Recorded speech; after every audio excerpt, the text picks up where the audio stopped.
You cross a border. Mm-hmm. Suddenly, things shift, maybe the language, the signs. I don't know, just the feel of the place. It's a clear boundary. Yeah, between two different states. Exactly. Now, let's zoom way, way down into physics, into materials. You actually find similar kinds of transitions happening inside them. You do. Welcome to this deep dive, everyone. Today, we're tackling a really fascinating topic. Domain walls. That's right. And our goal today is, well, to really get a handle on these interfaces, these boundaries that separate areas with different properties inside a material. What are they? Where do they pop up? Why are they important? Exactly. We'll focus mostly on the magnetic and ferroelectric types because, well, frankly, we can study them easily in the lab, and they're key to a lot of technology we use every day. Right. And maybe we'll even touch on some more theoretical ideas, like cosmological domain walls from the early universe. Really mind-bending stuff. Cool. So whether this is totally new to you, or maybe you've heard the term but want a clearer picture, you're definitely in the right place. We'll try to break down the tricky bits and hopefully give you a few of those aha moments. Let's do it.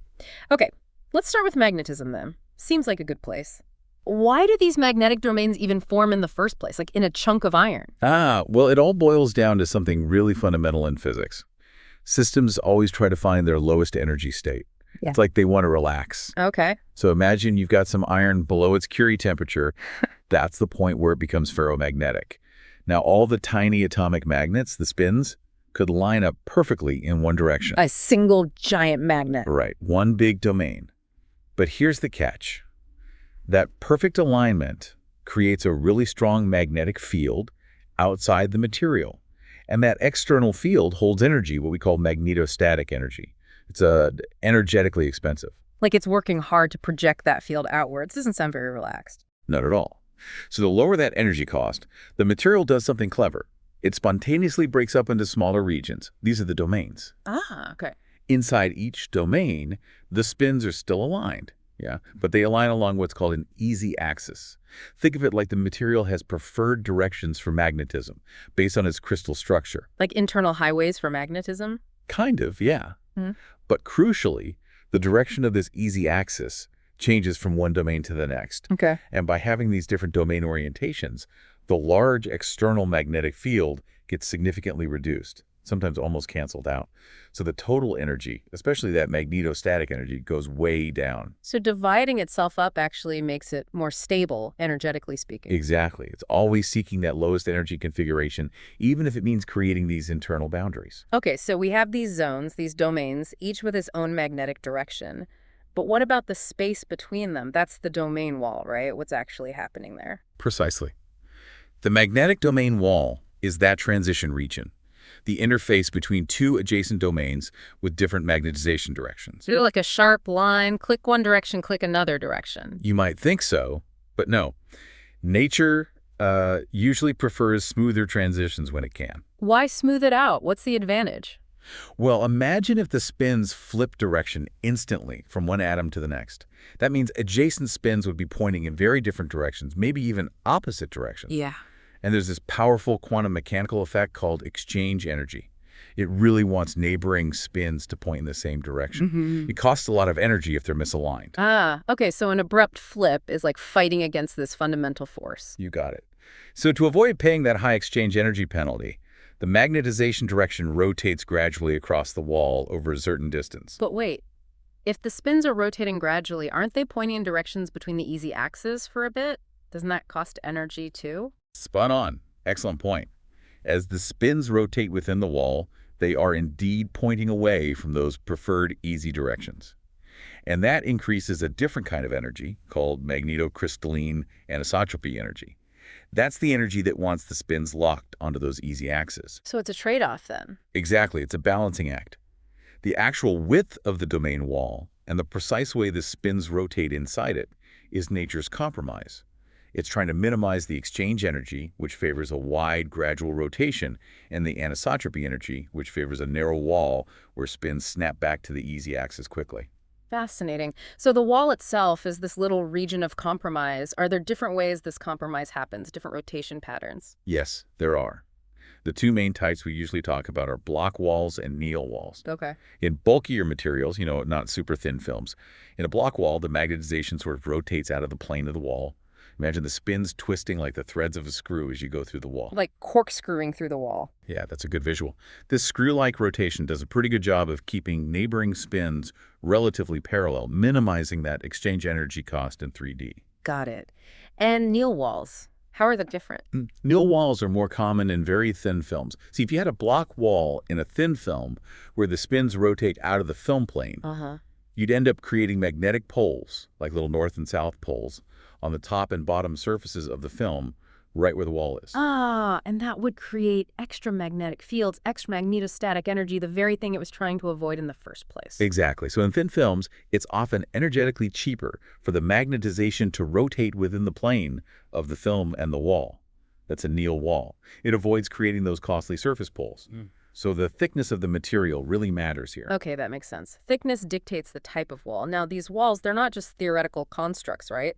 They must have measurable properties. Oh, absolutely. Yeah. Two really key properties are the wall energy, often written as sigma double, and the wall width, delta double. Energy and width? Yep. The wall energy is basically the energy stored per square meter or whatever unit area of the wall.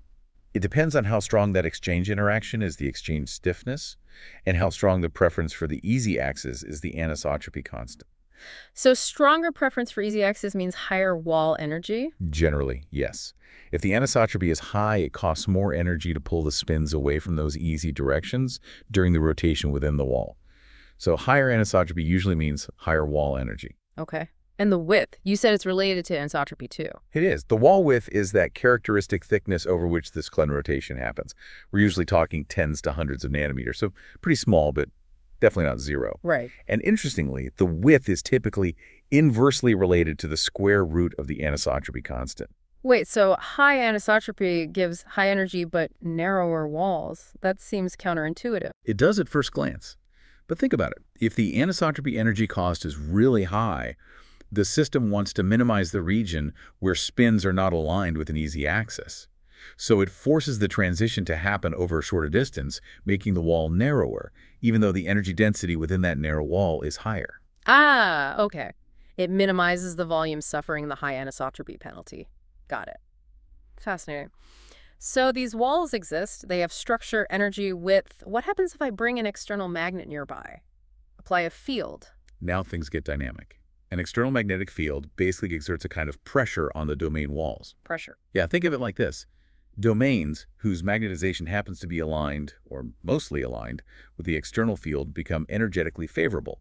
Domains aligned against the field become unfavorable. So the favorable ones want to grow. Exactly.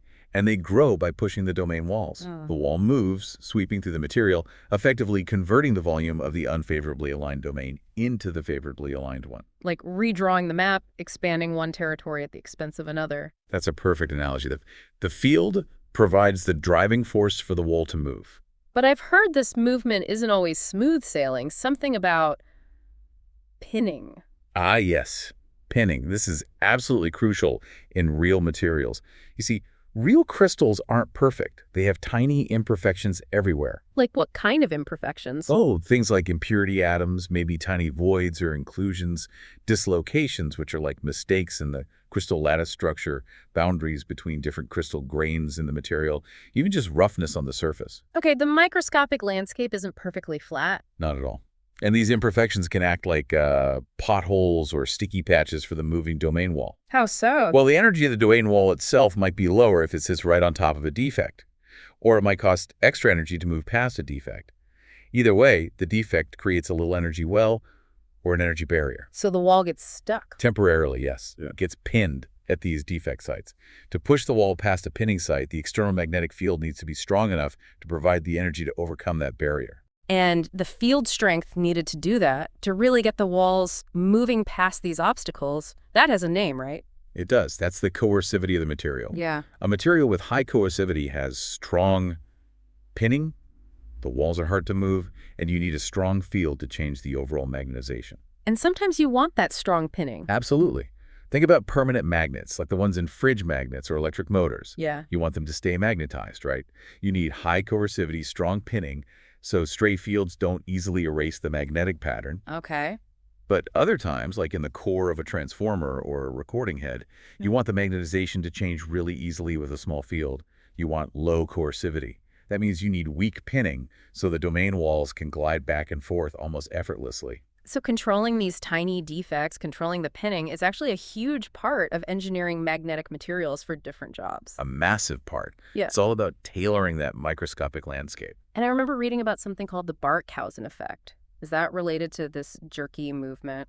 Yes, exactly. The Barkhausen effect is direct evidence of pinning.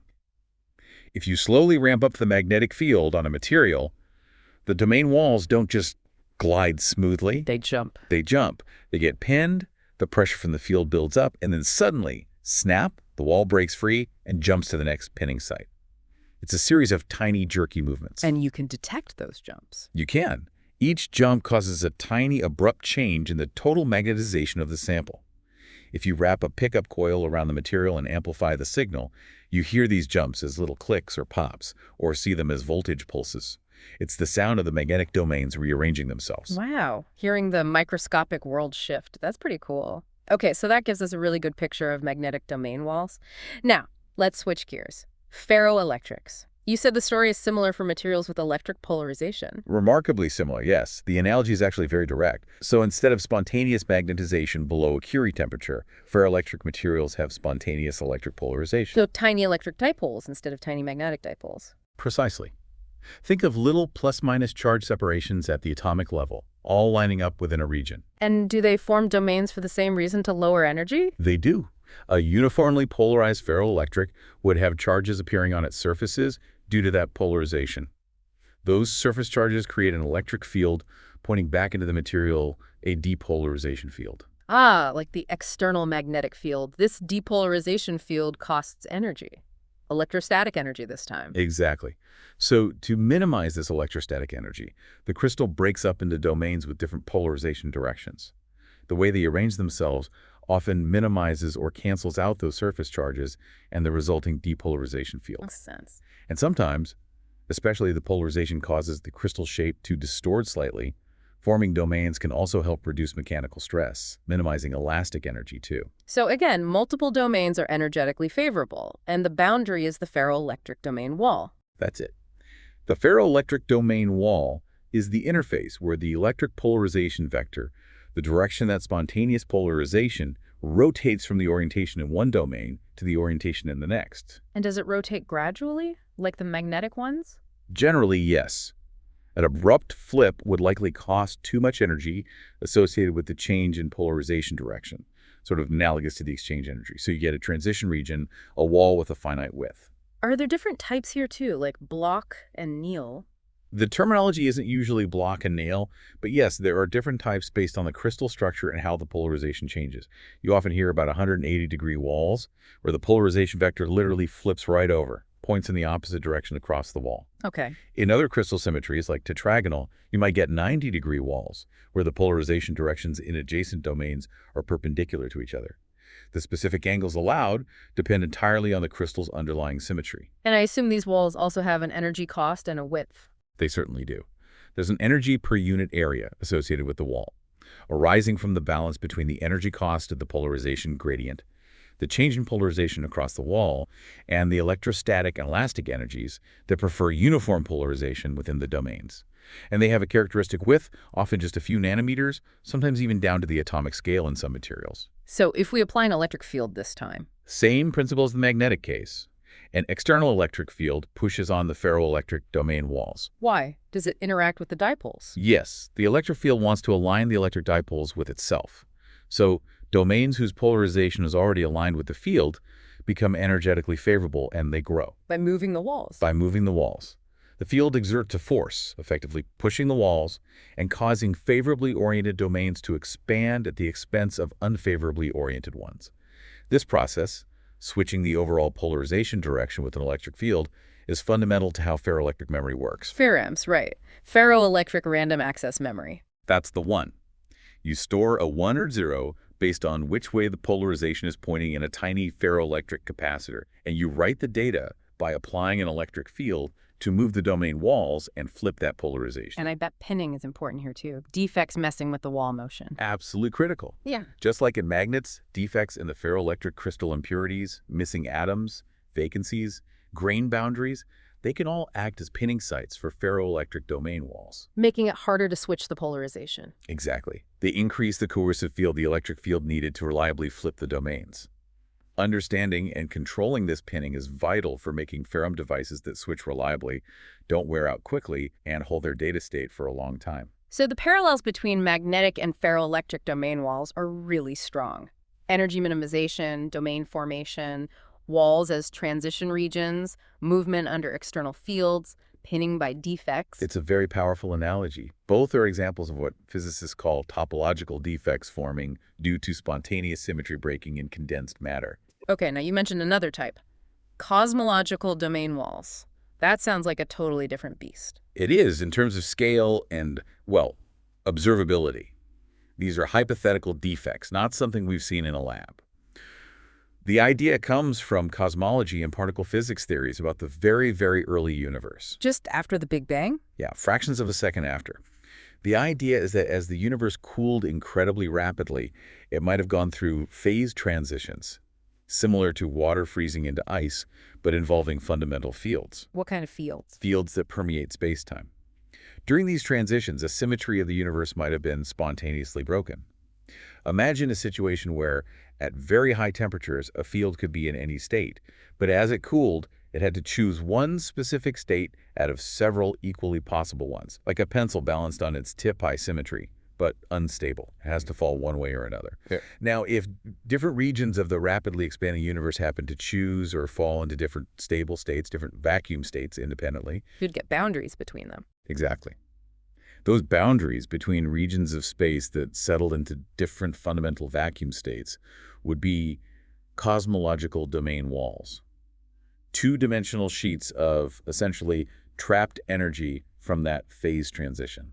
Wow. So not made of matter, but boundaries in the fabric of space-time itself. Sort of, yeah. They represent regions where a fundamental field is transitioning between its possible ground states. And this transition region carries a huge amount of energy per unit area. And you mentioned a domain wall problem. What's that about? If these things formed, where are they? Well, that's the problem. Calculations showed that if stable domain walls like this formed, their energy density decreases more slowly as the universe expands compared to matter or radiation. Meaning they'd become more and more dominant over time. Very quickly, yes. If a network of these walls persisted, they should completely dominate the energy density of the universe today. Our universe would look very different, its expansion rate, the way structures formed, everything would be off. But our universe doesn't look like that. Precisely. Our observations of the cosmic microwave background, of galaxy distributions, are totally inconsistent with a universe dominated by domain walls. So either theories predicting stable domain walls are wrong, or something got rid of them. Got rid of cosmic scale walls. How? The leading candidate solution is cosmic inflation. This is the idea that the universe underwent a period of truly mind-bogglingly rapid, exponential expansion very, very early on. Before the walls could become dominant. Exactly. If inflation happened after any domain walls formed, it would have stretched the distance between them so immensely that they would become incredibly sparse, essentially diluted to near non-existence within our observable universe. Any wall would be far beyond our cosmic horizon. So inflation would have ironed out the wrinkles, so to speak. That's the prevailing idea. It solves the domain wall problem, along with several other cosmological puzzles. Okay, so maybe they're out there, maybe not, but they're not dominating our observable universe. Fascinating detour. Let's bring it back to Earth then. We've talked magnetic, ferroelectric. Why is understanding these very real material domain walls so important? Why should, someone listening care? Because these microscopic boundaries, these walls, have huge macroscopic consequences. They fundamentally dictate how magnetic and ferroelectric materials behave in bulk. Think about hysteresis loops, coercivity, permeability, permittivity, piezoelectricity. All these key material properties are directly linked to how domains form and how their walls move or get pinned. So understanding the walls is key to understanding the material's overall performance. Absolutely. You can't understand why a permanent magnet is strong, or why a transformer core is efficient, or how a ferroelectric memory cell stores data without understanding the domain walls inside them. It bridges the microscopic quantum world with the macroscopic devices we build. Okay, let's connect it to tech then. You mentioned hard drives. Yep. Magnetic storage, like hard disk drives or the newer MRAM, magnetic resistive RAM, relies entirely on creating and detecting tiny magnetic domains with specific magnetization directions. Writing data involves moving domain walls to flip the magnetization. Reading data often involves detecting the field from these domains, or how they affect electrical resistance. The stability of the walls is crucial for data retention. And permanent magnets. Essential for motors, generators, actuators, sensors, you name it. And as we said, you need materials with really high coercivity, meaning very strong domain wall pinning so they don't get easily demagnetized. Material scientists work hard engineering the microstructure to maximize that pinning. What about the opposite, soft magnets? Right, for things like transformer cores or inductors, you want the opposite. You need magnetization to switch back and forth very easily with minimal energy loss as the AC current flows. I mean, you need very low coercivity, very easy domain wall motion, minimal pinning. And on the electric side, Ferram we mentioned. Ferram is a direct application, using electric fields to move ferroelectric domain walls to store bits. But also, the piezoelectric effect in many ferroelectrics, where they generate voltage under stress or change shape under voltage, is strongly influenced by domain structure and wall movement. This is used in sensors, actuators, ultrasound transducers. Okay, lots of current tech. Anything exciting on the horizon involving domain walls? Oh yeah. One really hot area in research is spintronics. There's this concept called racetrack memory, proposed maybe 15, 20 years ago now. Racetrack memory. The idea is to use the domain walls themselves, specifically narrow magnetic domain walls in tiny magnetic nanowires, as the actual bits of information. You could potentially shift trains of these domain walls up and down the wire using spin currents, like cars on a racetrack. So the boundary is the bit, not the domain itself. Exactly. It could potentially lead to incredibly dense, fast, and robust data storage. It's still very much in the research phase, lots of challenges, but it shows how we're still finding new ways to exploit the physics of these fascinating interfaces. That's really cool. It really drives home how these aren't just like passive boundaries. Not at all. They are dynamic objects with their own inertia, energy, ways of interacting with fields and defects, the fundamental consequences of energy minimization and symmetry breaking, and they actively shape the properties of the materials they inhabit. So wrapping this up then, we've seen domain walls are these crucial transition regions in magnetic and ferroelectric materials, born from the need to minimize energy. They're not static, they move under fields, get pinned by defects, and their behavior dictates macroscopic properties. From hard drives and motors to potential future memory and maybe even the structure of the early cosmos, they're everywhere, even if unseen. Which leads to a final thought, maybe for you listening. Given how these microscopic walls influence things on scales from your phone's memory right up to potentially the universe itself, what other seemingly invisible boundaries or interfaces might be out there, shaping our reality in ways we haven't even realized yet? Yeah, maybe digging into how those high-performance magnets in electric vehicles are made, focusing on the pinning or looking up the latest on racetrack memory could be a next step if this sparked your interest. There's always more to uncover at the boundaries.